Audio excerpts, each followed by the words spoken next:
Mummy మా స్కూల్లో picnic కి తీసుకొస్తున్నాం పోవాలా? సరే పోబెట్టా, కానీ జాగ్రత్తగా ఉండాలి, ఓకేనా?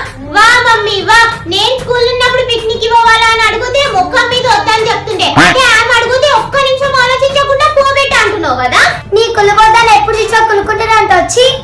నువ్వు ఎక్కువ ఓవరాక్షన్ చేయకు, నీతో మాట్లాడుతున్నా, నేను మమ్మీతో మాట్లాడుతున్నా. నువ్వు ఎక్కువ ఓవరాక్షన్ చేయకుండా దగ్గరికి ఎందుకు వస్తున్నావు? నాకేమిటో మాట్లాడుతున్నావా నువ్వు? మీరిద్దరు ఎప్పుడు కొట్లాడుతున్నా? పిక్నిక్ వెళ్ళలేదు, వెళ్ళిపోయలేదు. చీ మెంటల్ మొగం నేను అంతా నీ వల్లనే. బెటా నువ్వు 6th క్లాస్ పాస్ అయినా కదా, నీ కోసం మీ డాడీ బిస్కెట్ ప్యాకెట్ తెచ్చిండే. వా మమ్మీ థాంక్యూ. నేను 10th పాస్ అయితే నా ముఖానికి ఒక చాక్లెట్ కూడా ఇప్పియలేరు. అదే ఆమె 6th పాస్ అయితే అంత పెద్ద బిస్కెట్ ప్యాకెట్. నేను ఇప్పిలేను, మీ డాడీ పిచ్చుండు, పోయి మీ డాడీకి అడుగు. వా ఇంత పెద్ద బిస్కెట్ ప్యాకెట్.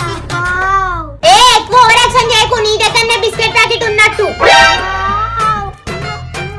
నీ అమ్మ నీకు ఎవరిని అడిగి టీ షర్ట్ వేసుకున్నావు? నాది నీ కడిగేసుకోవాలి టీ షర్ట్ మమ్మీ తనకి ఇప్పించింది. నా టీ షర్ట్ ఇప్పుతావా? చెంపగలగొట్టాలా నీది ఇప్పుడు?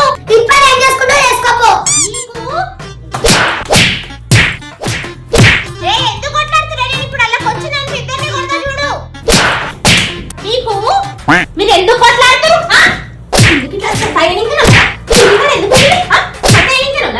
ఇంకొకసారి కనుక మీరు ఇద్దరు కొట్లాడాలనుకో, మీ ఇద్దరు పని చేస్తా నేను.